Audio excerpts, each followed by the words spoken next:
Bonjour à toutes, bonjour à tous, vraiment ravi de vous retrouver très nombreux sur Assurance TV.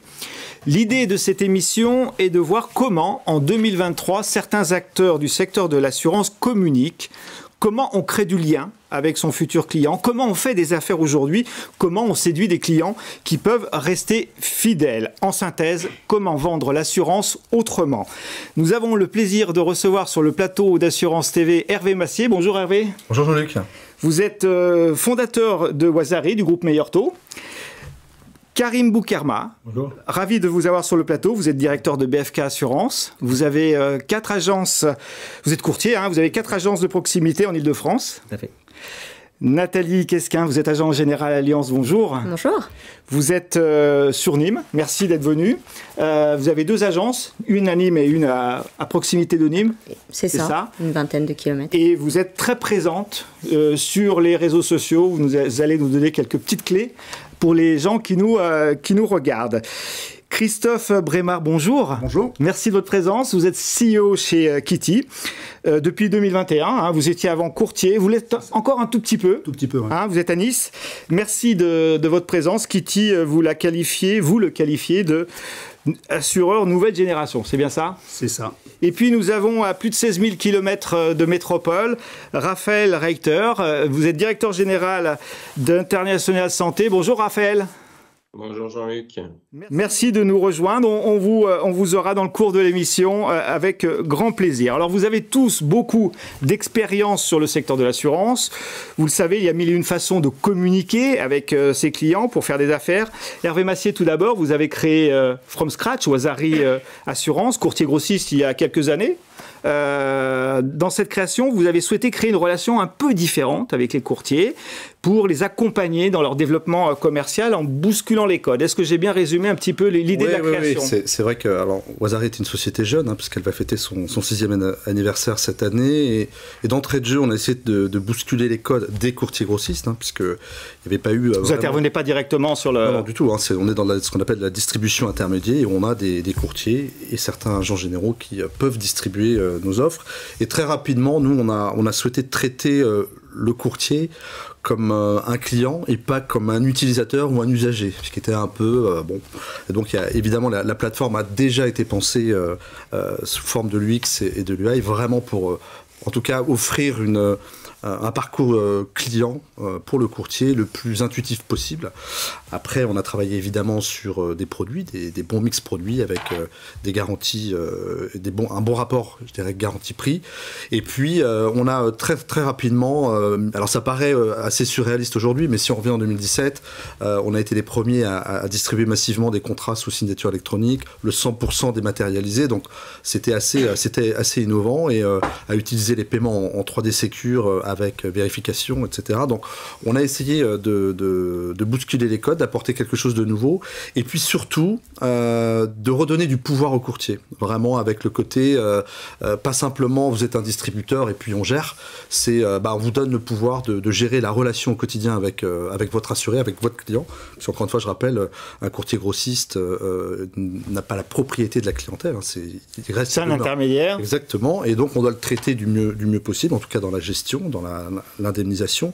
Et on a mis un certain nombre de services qui n'existaient pas, comme changer les prélèvements à la volée. Avec des API aussi, hein, des API, évidemment. Qui à l'époque n'étaient pas aussi développés qu'aujourd'hui. Ah, pas du tout. On était, moi je me rappelle, j'avais rencontré un courtier, il me dit je voudrais des iframes, mais vous savez, ça c'était le temps du Minitel. Nous aujourd'hui on fait des API, donc des vrais sujets. Vous pouvez faire vos propres formulaires et puis vous tapez une API de tarification ou de souscription et puis c'est déversé automatiquement dans votre extranet. Donc c'est vrai qu'on a été pris un peu pour des extraterrestres à l'époque, mais aujourd'hui on voit quand même malgré tout beaucoup de confrères qui nous suivent, d'autres qui commencent aussi à être assez présents comme nous, voire même d'avoir attrapé, puis d'autres qui sont encore un peu en mode old school, mais bon, je tendance à dire le courtier a horreur du changement quand même. On va voir tout ça, donc il faut de la techno, il faut de la proximité, il faut du lien, il faut du digital. C'est ça. Pour faire des affaires, on va... C'est ça, et puis l'idée, c'était, en apportant tout ça, c'était de se mettre au-dessus de la mêlée, avec aussi de la disponibilité, donc des plages horaires relativement larges le soir et même le samedi, parce que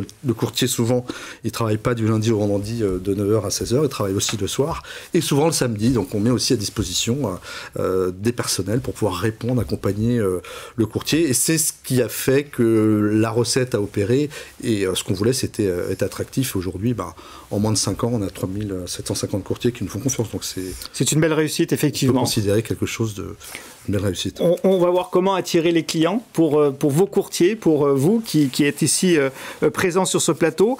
Voir comment on peut utiliser peut-être les nouvelles façons de communiquer pour attirer des clients, pour créer du lien avec eux. Mais avant tout, une première question, je vais m'adresser à Christophe peut-être, si vous en êtes d'accord. Est-ce que c'est dur de communiquer sur l'assurance? Comment on peut attirer l'attention? Vous êtes un nouvel entrant, en tout cas Kitty est un nouvel entrant. Comment on peut attirer l'attention sur l'assurance aujourd'hui? Kitty est un nouvel entrant, moi ça faisait 25 ans quand même que je suis courtier, j'ai quelques cheveux blancs. Et ça a toujours été dur et compliqué de communiquer sur l'assurance. C'est pas plus dur ou moins dur aujourd'hui, ça a toujours été dur de communiquer. Et ça a été toujours dur de communiquer et de bien communiquer.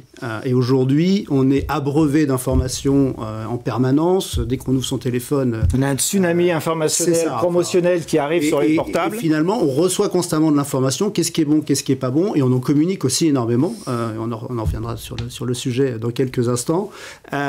Et la difficulté, c'est comment bien communiquer. Et pour bien communiquer aujourd'hui, je crois qu'il faut toujours avoir de l'impact. Et effectivement, communiquer, donner du sens à ce que l'on communique. Et surtout, il faut être dans la durée. Kitty, ça fait que 2 ans que l'on existe, mais il faut effectivement avoir cette logique de durée. On est tous assez jeunes autour de la table. Mais l'important, c'est de la récurrence. Aujourd'hui, pour bien communiquer, toutes les boîtes de marketing peuvent nous le dire, c'est que grosso modo, il faut que le message passe 11 fois pour être enfin enregistré par un de nos clients. Donc ça veut dire que si effectivement on cherche que du buzz et que du one-shot, sans ligne éditoriale, sans rien, ça devient vite très compliqué, quoi. Karim, oui. C'est dur de communiquer sur l'assurance. Vous avez, je rappelle, pour ceux qui n'étaient pas là au début, vous avez 4 agences de proximité en Île-de-France. Tout à fait. Donc en fait, il est quand même assez dur de communiquer, c'est surtout le problème, c'est d'interpeller le client. Ouais, c'est surtout d'intéresser et d'intéresser le client. Donc pour nous, on a un réseau d'agences, mais le réseau d'agences fait qu'on attire pas mal de clients. Donc par la zone des chalandises. Flyer.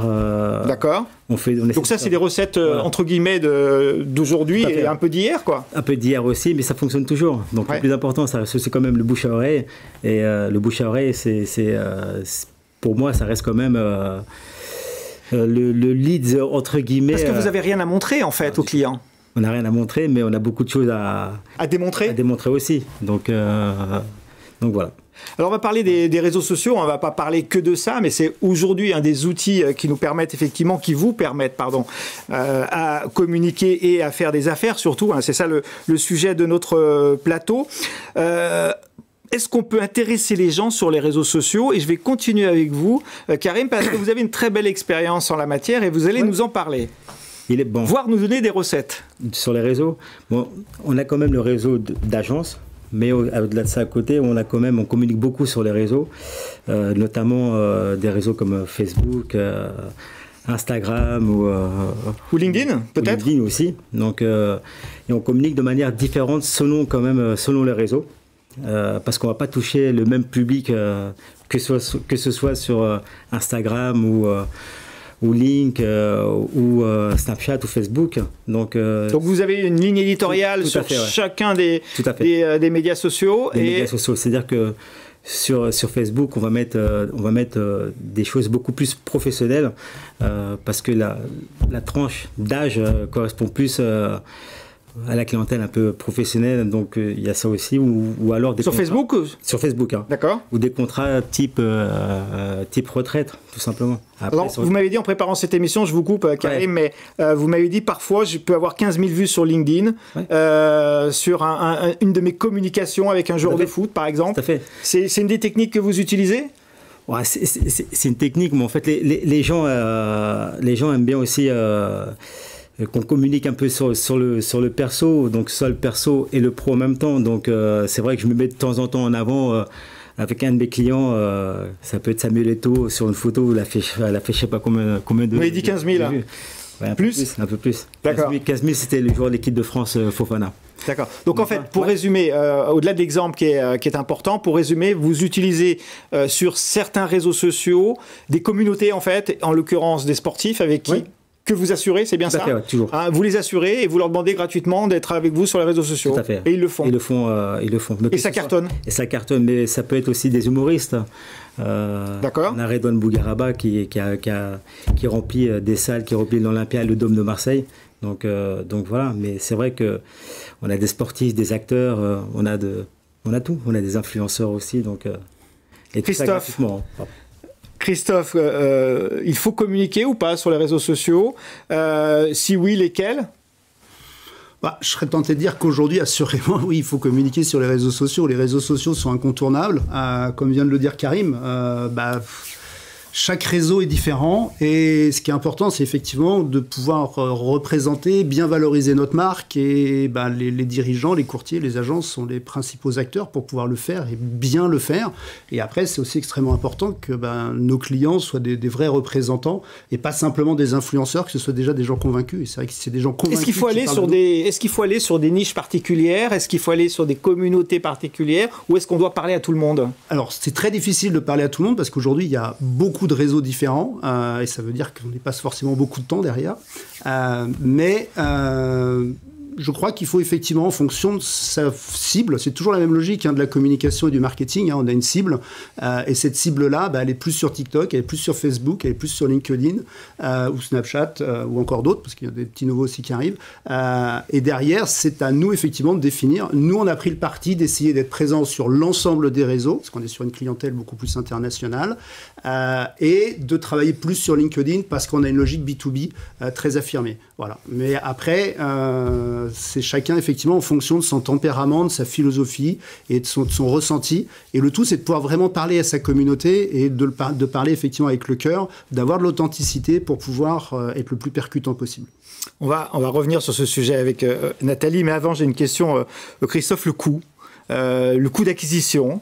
Est-ce que ça coûte moins cher d'acquérir un contrat aujourd'hui sur les réseaux sociaux ou pas? C'est pas évident comme question. Néanmoins, on arrive quand même à avoir un ROI. C'est-à-dire qu'aujourd'hui, il y a la logique influenceur où c'est très difficile de savoir exactement ce que ça donne, sauf quand on paye l'influenceur. Mais si c'est de l'influenceur convaincu, gratuit, gracieux et qui finalement nous recommande sur les réseaux, c'est que du bonus. Donc le gain, il est matérialisable tout de suite. C'est que du gain. Si effectivement, il faut commencer à payer un influenceur ou payer de la pub sur les réseaux sociaux, voilà, ça devient effectivement beaucoup plus compliqué. Et les influenceurs aujourd'hui, l'expérience que nous, on peut en avoir chez Kitty, c'est qu'effectivement, c'est très, très variable. On a des très belles réussites et à l'inverse, on a des réussites qui ne sont pas bonnes.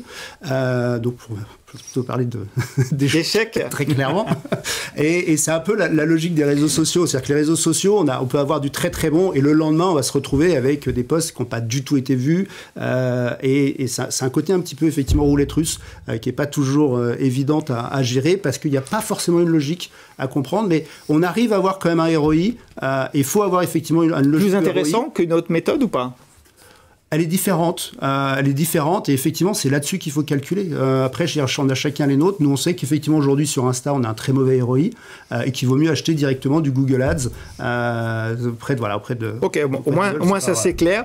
Par contre, Internet permet aussi, les réseaux sociaux en particulier, permet aussi de mieux piloter en fait, et plus réactif qu'une campagne classique. C'est-à-dire qu'on peut arrêter. Dès qu'on a les premiers signaux où l'on perçoit que sa campagne est un échec, on peut arrêter rapidement. C'est aussi l'avantage. Alors, il peut y avoir l'échec parce qu'il n'y a pas beaucoup de vues, mais il peut y avoir l'échec parce que le message passe pas bien et finalement on se prend une volée de bois vert qu'on n'a pas du tout appréhendé parce que c'est le mauvais moment et il y en a un ou deux qui commencent à faire effectivement un mauvais commentaire et derrière vous les prenez tous à la suite et ça peut devenir vite compliqué. Et effectivement, un des intérêts des réseaux sociaux aujourd'hui, c'est que c'est très facile de faire un post, c'est très facile de le retirer, de le corriger. Mais si vous commencez à avoir effectivement une flopée d'internautes qui commencent à dire un peu de mal de vous, ça peut rester aussi un moment, quoi. Donc c'est pas bon dans le conscient quand même. Nathalie Quesquin, on vous a invité, merci d'être venu depuis Nîmes. Alors vous êtes incontournable sur les réseaux sociaux. Vous avez démarré votre agence, je rappelle que vous en avez deux aujourd'hui autour de Nîmes, et vous avez tout de suite dès votre démarrage, activer les réseaux sociaux. Alors, vous m'aviez confié en préparant cette émission que vous aviez besoin d'aller vite, que vous ne connaissiez personne localement et qu'effectivement, il fallait toucher très vite beaucoup de gens. Et donc, les réseaux sociaux ont été votre première option. Comment ça a commencé? Tout de suite LinkedIn. Et puis, là, vous avez voulu montrer votre expertise, votre métier. Alors, qui vous étiez? Moi, je suis native de Lyon. J'étais notaire à Lyon, donc naturellement que je faisais partie... Voilà, notaire plus assureur. C'est ça. Donc, je faisais naturellement partie de tout plein de cercles. Et puis, j'arrive dans une commune que je ne connais pas, avec beaucoup de codes sociaux. Et effectivement, quand on se lance dans l'entrepreneuriat, les charges tombent. En revanche, il faut remplir la baignoire pour pouvoir payer ces charges-là. Et je me suis dit, le temps que ça va me prendre de serrer des pinces, d'être sur les marchés, d'être dans les clubs d'entrepreneurs, etc., ça va me prendre du temps. Et le retour sur investissement ne sera pas forcément immédiat et efficace. Et donc, pendant mon cursus de formation pour être agent général, effectivement, je me suis dit que le meilleur moyen, c'était finalement de casser un peu cette image, d'être sérieux sans se prendre au sérieux. Et je me suis directement mise sur LinkedIn. Alors, je me suis nourrie de beaucoup de frustration parce que c'est vrai qu'au départ, j'avais 2-3 likes. Quand j'arrivais à 10 likes, je faisais limite une soirée au champagne. Et puis, à force de persévérance, à force d'essayer de maîtriser l'algorithme, de comprendre ce qui plaît, ce qui ne plaît pas, effectivement, je me suis fait une vraie communauté au sens propre du terme qui va vraiment interagir, alors pas forcément directement sous les posts, mais beaucoup en off. Aujourd'hui, c'est effectivement une vraie source pour moi de leads, clairement. Je vais faire des publications, je vais savoir très précisément, à quelques centaines près, combien est-ce que ça va faire de vues, de likes, etc. Et de contacts. Exactement. Il y en a que je vais faire, je sais pertinemment qu'elle ne va pas fonctionner, mais que ça va rapporter du lead en off, mais des publications qui sont somme toute nécessaires à faire. Donc voilà, j'ai eu une ligne éditoriale sur LinkedIn qui aujourd'hui fonctionne, en ayant même créé le vendredi tout est permis, où là pour le coup je me permets vraiment de la fantaisie sur un réseau très pro, en restant pro mais avec une ligne éditoriale un peu plus punchy que j'utilise par ailleurs sur TikTok, on en parlera, mais voilà, LinkedIn a été effectivement mon premier réseau. Et vous vouliez apporter, en tant que chef d'entreprise, vous vouliez apporter votre sensibilité, faire percevoir vos valeurs, vos hobbies aussi actuellement. Ça a été votre stratégie sur LinkedIn. Passons maintenant à la suite, parce que depuis, on vous voit partout, sur Instagram, sur TikTok, sur Facebook même. Alors, racontez-nous rapidement.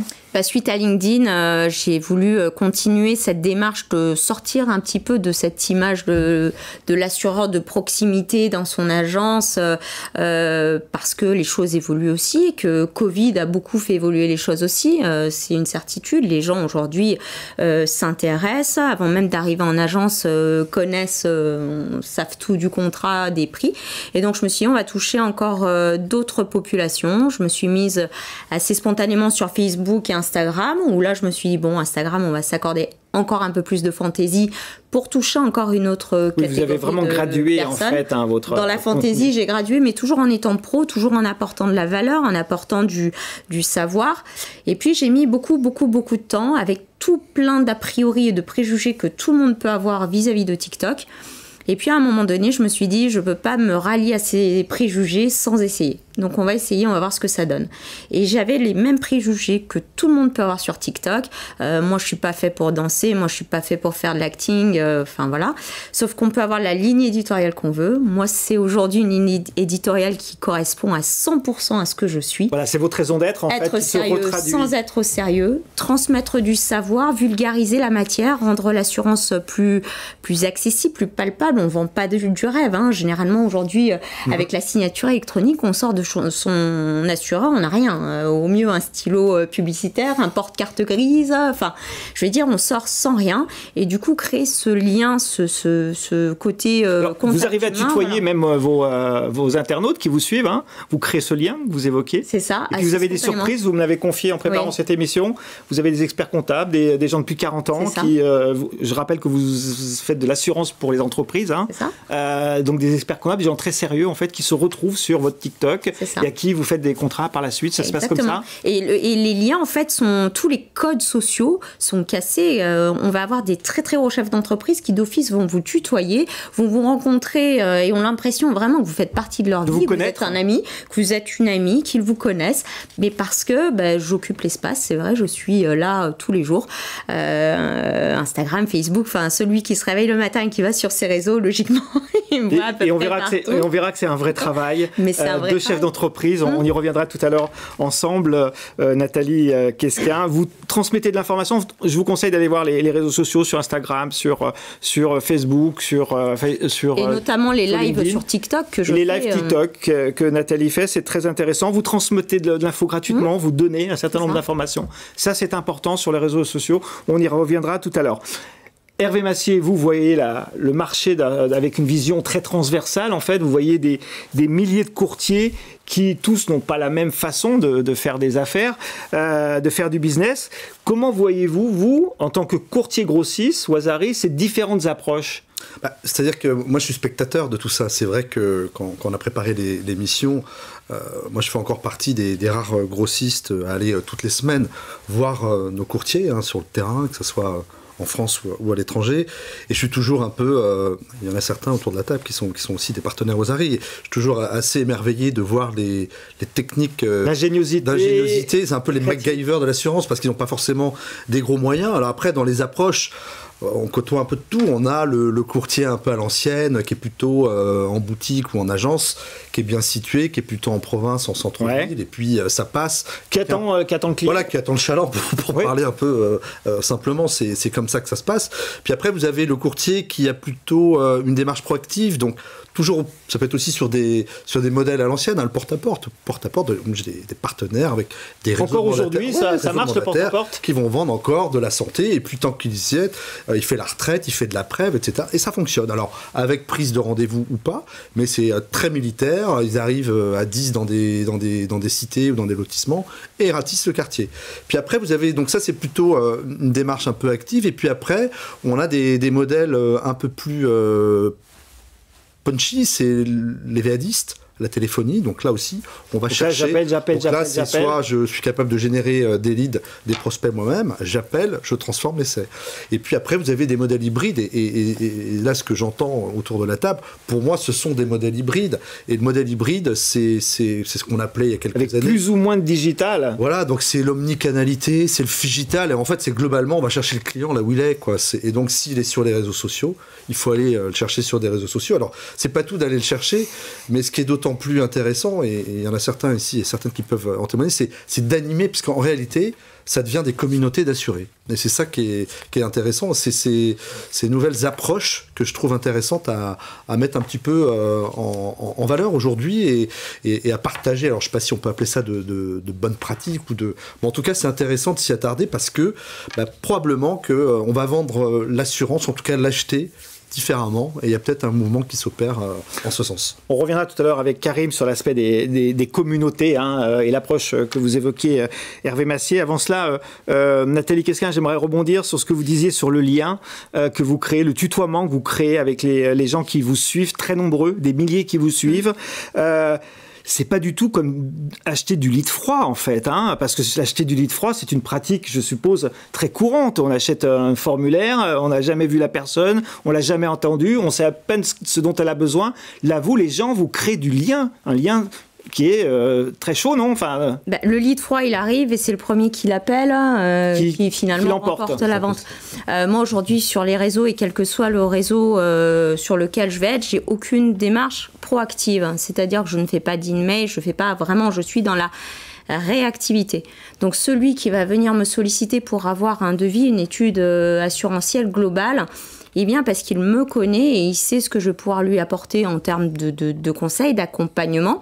Est-ce qu'il vous trouve sympa, experte, vous lui donnez de l'info Et puis ça, c'est le premier pas, parce qu'effectivement, ça me tient à cœur aussi de voir les personnes qui deviennent clients via les réseaux. C'est pour ça que j'ai créé mes apéros Link, mes apéros... Enfin, quand je viens à Paris, je crée un petit événement avec ces personnes que j'ai fait, clients via les réseaux sociaux, pour les voir dans la vraie vie, parce que c'est important aussi pour moi, et c'est pour ça que j'ai fait ce métier, que de créer un contact humain et se voir dans la vraie vie, c'est important aussi. Et vous faites partie de leur quotidien, quasiment. C'est ça, exactement. D'une certaine façon, alors que c'est très rare, hein, en fait, quand on vend de l'assurance sur des lits de froid. Karim, vous en pensez quoi de cette démarche via les réseaux sociaux? On arrive à créer du lien? Très bien, on arrive à créer du lien. Et c'est vrai que c'est une communauté, comme tu l'as dit, c'est une communauté qui nous suit. Et donc, même des fois, quand on poste pas quelque chose, ils nous disent alors tu es où, tu fais quoi? Donc ça reste quand même, on les connaît pas, mais au fur et à mesure du temps, on valide le contrat, on les appelle et puis on se tutoie et même des fois on fait des lives WhatsApp ou. C'est la nouvelle proximité en fait. C'est la nouvelle proximité. Et c'est vrai que c'est devenu maintenant courant et une habitude. Donc quand on a un réseau, quand on fonctionne sur le digital, sur les réseaux sociaux, après on a une image de marque et les gens viennent directement vers nous. Il n'y a pas que d'image, hein. Vous m'avez dit, Karim, vous faites des affaires directement, hein, par message privé, c'est ce que vous m'avez dit. Hein. On fait des affaires, c'est-à-dire que il nous dit je t'ai connu sur Link, et ça se tutoie directement même sur Link. Hein, sur les messages privés, envoie ton numéro, on envoie le numéro. Et là, vous arrivez à closer on arrive à closer directement. Et après, on close, et puis après, sur WhatsApp, on peut mettre des petites, on appelle ça des petites étiquettes, on met de la pub même sur WhatsApp directement, et les gens nous communiquent dessus pour faire d'autres contrats. Donc, ce qui est important de voir, hein, je pense, c'est ce qui vous réunit, en fait, c'est que les réseaux sociaux, c'est un outil de communication, mais c'est aussi un outil pour faire du business. C'est un outil moderne, contemporain et efficace pour faire du business. On va y revenir tout à l'heure, mais on va avoir avec nous Raphaël Reiter, qui est à 16 000 km de Paris. On le remercie. Raphaël, vous êtes CEO d'International Santé, le premier comparateur expatrié individuel francophone, très éloigné. Vous faites l'amitié d'être avec nous aujourd'hui. Raphaël, vous comparez sur votre site des offres d'assurance santé expatriée. Pour vous, il y a deux recettes, un petit peu, hein, on a essayé de les schématiser. D'un côté, le travail sur le SEO, le référencement naturel, et d'un autre côté, pour amener des flux, et d'un autre côté, les avis clients, et a priori de très très bons avis, en tout cas c'est ceux que vous avez, pour rassurer vos internautes. En quelques minutes, c'est bien ça, Raphaël, vos stratégies digitales ? Oui, c'est bien résumé, c'est très bien résumé, Jean-Luc. Oui, c'est vrai que le SEO, c'est quelque chose qu'on a utilisé dès le début, qui nous a bien servi, mais qui aujourd'hui, je pense, c'est plus compliqué qu'il y a une dizaine d'années. Car l'ancienneté d'un site, ça joue beaucoup sur le référencement chez Google. Et surtout, Google met beaucoup plus en avant aujourd'hui ses AdWords. Quand on fait une recherche sur Google, les résultats, les 3-4 premiers résultats, ça sera des liens sponsorisés. Et malheureusement, de moins en moins de gens aujourd'hui savent, je pense, que c'est qu'un lien sponsorisé. Alors, ça peut être un constat étonnant, hein, mais moi, je l'ai fait en travaillant avec des étudiants d'école de commerce. Ils m'ont dit qu'il fallait que je travaille mon SEO parce que j'arrivais en 5e position. Ils montraient certaines pages sur des requêtes qui m'intéressaient beaucoup. Mais ils n'avaient pas vu que les 4 premiers, c'était des AdWords. Donc, c'est assez sidérant, mais c'est une réalité. Donc, le SEO, c'est devenu compliqué, mais c'est quand même, ça peut encore être très facilement utilisé, en particulier sur du référencement de proximité. D'accord. Et là, je pense que c'est encore accessible à beaucoup de courtiers, accessible à tous. Google, aujourd'hui, c'est les pages jaunes des années 80. On l'utilise tous au quotidien pour trouver des commerces ou des choses comme ça. Et si on est courtier, on veut cibler 4-5 spécialités d'assurance sur sa ville, c'est encore assez facile, je pense, d'être bien référencé. Il suffit de suivre les consignes Google de base pour se positionner. On prend en main son Google Business Manager, on remplit tous les champs, on indique où on est, qui on est, qu'est-ce qu'on fait, quand est-ce qu'on est ouvert. Derrière, on a un site propre sur le mobile qui est clair pour tout le monde, avec des balises qui sont bien renseignées. Enfin, voilà, en faisant les bases, on peut encore facilement être bien référencé sur les outils Google locaux. Il y a encore beaucoup de place là-dessus. Donc ça, c'est des bonnes pratiques que vous nous donnez, que que vous faites depuis une dizaine d'années, hein, c'est bien ça à peu près, Raphaël. Ouais, la deuxième composante, c'est pour rassurer les gens qui viennent sur Internet, pour rassurer d'une certaine façon ceux qui sont en train de vouloir souscrire un contrat d'assurance. Pour vous, l'avis client, la notation de l'avis client est un élément très important, c'est bien ça ? Oui, c'est un élément essentiel. Ça fait longtemps qu'on en parle. Ça doit faire 15 ans qu'on en parle. Le problème, c'est que l'assurance, ça n'intéresse pas grand-chose, mais pas grand monde. Mais c'est vrai que l'avis client, c'est un point super important. Et parce qu'on n'a rien à montrer, c'est ce que d'autres personnes disaient sur le plateau il y a quelques minutes. Si je veux vendre une voiture, je la fais essayer. Si je suis le primeur au marché, il fait goûter ses clémentines pour les vendre, et ça marche très bien. En assurance santé, moi, je ne vais pas casser les jambes du prospect pour lui montrer qu'il sera bien pris en charge quand il aura un problème. Donc il faut qu'on lui montre des avis, des histoires d'autres assurés. Il faut que ces avis il soit vrai, parce que sinon l'internaute il s'en rendra vite compte. Et pour ça, il faut passer par des tiers de confiance, hein, des sites qui sont spécialisés dans la collecte des avis. Et c'est vrai que pour ça, il va falloir trouver le bon site, celui qui est crédible auprès de mon public, celui avec qui ce sera peut-être facile de discuter le jour où il y a des faux avis, parce que des faux avis, il y en a. Et surtout, il y a une question qui est importante, c'est à qui appartiennent les avis, parce qu'on va se constituer. Les autres intervenants en plateau parlaient de communautés sur Google, sur Facebook, sur les réseaux sociaux. Sur les avis, c'est pareil, il faut qu'on ait une communauté. Si j'ai 25 avis, c'est pas pareil que si j'en ai 1000 ou 2000 à montrer. Donc, à qui appartiennent ces avis ? Si un jour je veux changer de prestataire, comment je peux faire et garder ces avis, et ça c'est pas évident, et c'est des choses auxquelles il faut faire attention. Donc l'intérêt par le SEO a intérêt sur les avis clients, mais warning sur le partenaire qui fournit les avis, et surtout effectivement quand on demande des avis, autant que faire se peut, il faut en avoir de bons et de très bons, puisque c'est votre cas, Raphaël. Alors Raphaël a parlé de communauté. Karim, est-ce que vous pouvez nous expliquer un peu plus dans le détail, pas trop longtemps parce qu'on prend du retard, comment vous travaillez avec des communautés un peu spécifiques pour faire votre business? En fait, on demande. Il y a beaucoup de nos clients qui font des vidéos ou des stories et qui nous partagent en faisant entre guillemets notre promotion BFK Assurance. Allez-y, allez-y. Y aller. Il y a des footballeurs pareils, on demande de rien, mais bon, ils nous font un peu de pub, donc c'est un peu de tout. Ça peut être c'est du bouche à oreille digital. Bouche à oreille digital, ça peut être le client particulier, ça peut être une influenceuse qui vient au bureau et on assure son véhicule et puis qui nous fait une story et on ne demande rien. Donc, mais vous êtes aussi sur des réseaux de chefs d'entreprise. Tout à fait. Et des communautés des communautés spécifiques. Ouais. Expliquez-nous ça, parce qu'en fait, il n'y a pas que le digital dans votre stratégie, il y a aussi la proximité avec les réseaux de chefs d'entreprise, avec des communautés particulières. Donc après oui, effectivement, on fait partie, je fais partie d'un réseau, de plusieurs réseaux de chefs d'entreprise, que ce soit dans la ville à laquelle où j'ai grandi, ou alors... ou sur des secteurs d'activité, le BTP peut-être, c'est ça ? Oui, dans le bâtiment.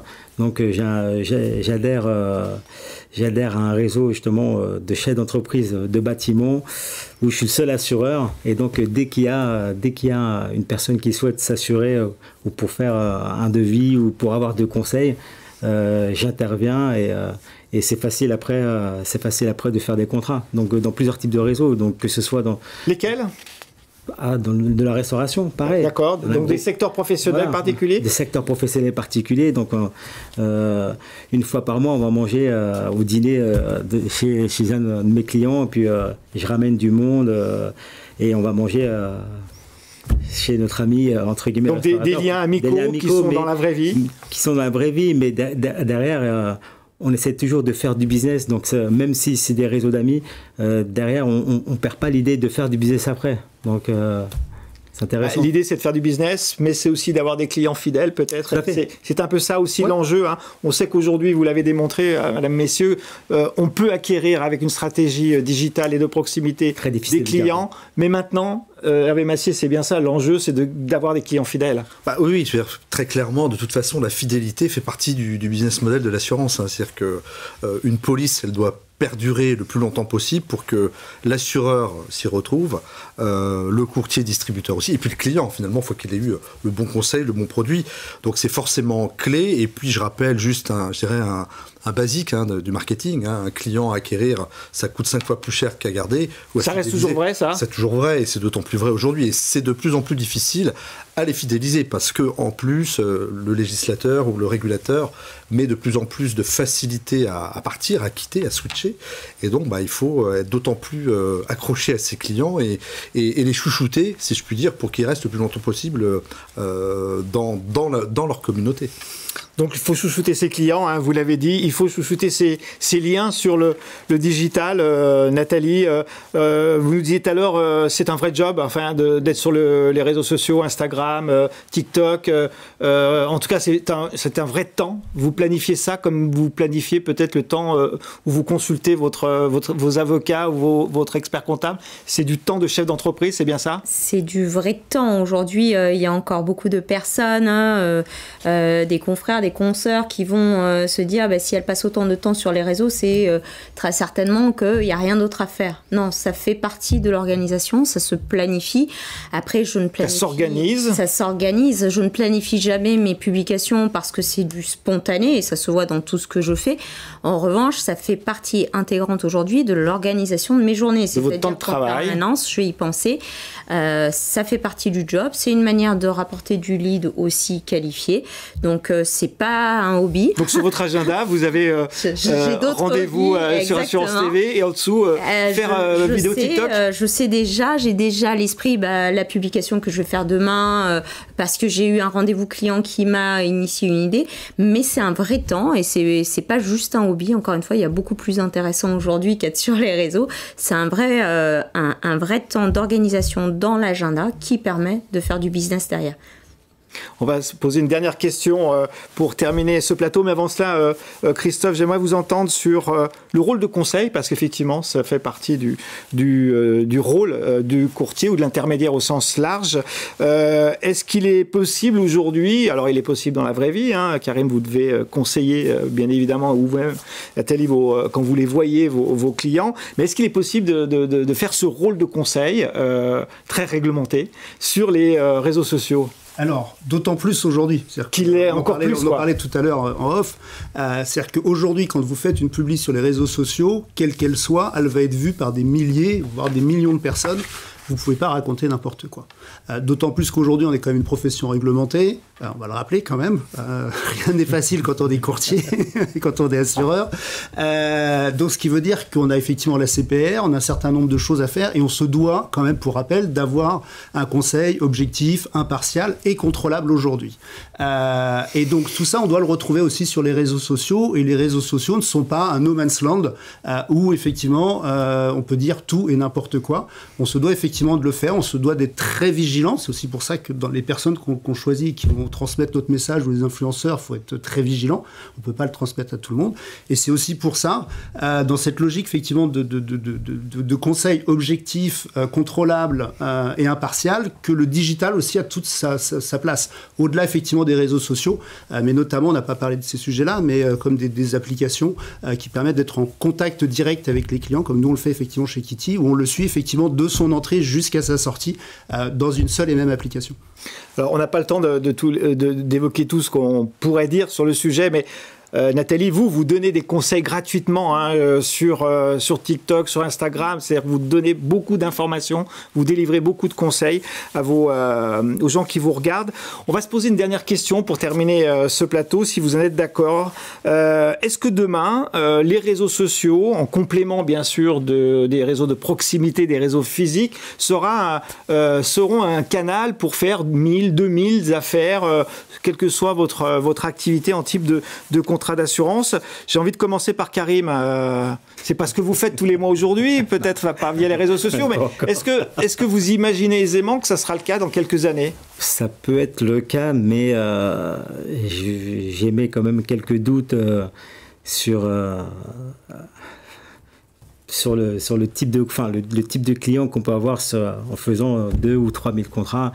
Est-ce que est-ce qu'on aura tous les documents pour valider les contrats? Oui, sur l'aspect qui... Mais les faire, oui. Mais après, derrière, en back-office... Donc, il faut surveiller le back-office. C'est possible, potentiellement, mais attention au back-office pour qu'ils suivent. Christophe, est-ce qu'on pourra faire 1000, 2000 affaires par mois sur les réseaux sociaux? Je suis même intimement persuadé qu'on pourra en faire plus, à condition, effectivement, de le lier avec une stratégie marketing et digitale très précise pour, effectivement, éviter tous les déboires qu'on peut connaître. Le client qui a oublié, effectivement, d'envoyer un papier et d'avoir un back-office où on s'arrache les cheveux, parce que dans l'assurance, il y a aussi beaucoup de gestion. Mais aujourd'hui, il y a plein de sujets sur lesquels, effectivement, on peut fluidifier, on peut simplifier l'assurance, quoi. Nathalie, c'est ce qu'on vous souhaite de faire? Je ne sais pas si c'est le cas déjà, peut-être. C'est pas ce que je me souhaite en tous les cas, parce qu'il y a une réalité aujourd'hui par rapport à l'activité que j'ai sur les réseaux, c'est qu'il y a un intuitif personnel tellement fort que pour la moindre problématique, c'est moi qu'on va chercher à avoir et malheureusement pas mes collaborateurs. Ouais. Donc c'est la limite du système, en tout cas pour mon business model à moi, les 3000 non, les 500 peut-être. D'accord, bon, qu'est-ce que vous en pensez, Hervé Massier, vous qui voyez plein de courtiers dans tous les jours? Je vois des petits, des grands, des gros. Alors je l'ai vu faire sur Facebook notamment, c'est-à-dire que Facebook utilisé en tant que vecteur de générateur de leads gratuits. Alors ça n'a pas duré très longtemps puisque Facebook a changé son algo et donc forcément, en tout cas, ces grosses maisons n'aiment pas qu'on fasse du business à leurs dépens gratuitement. Donc oui, je pense que ça peut marcher. Maintenant, l'assurance... C'est ce que je disais tout à l'heure un peu en préalable, c'est qu'on va l'acheter différemment parce que les générations évoluent. Je pense que des gens qui ont 10 ans, 15 ans, 20 ans aujourd'hui, ils vont être aussi des acheteurs potentiels d'assurance.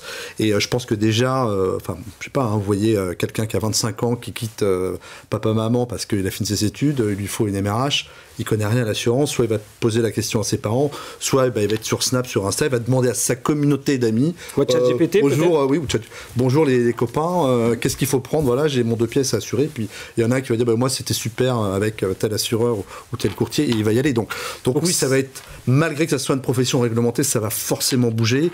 Alors de là à ce que effectivement tout le monde arrive à faire 2-3 000 contrats par mois uniquement là-dessus, je reste un petit peu sceptique, mais bon, je dirais la question est posée. On prend date, peut-être qu'on dans 2 ans on fera peut-être la même. 20 ans, on sait pas.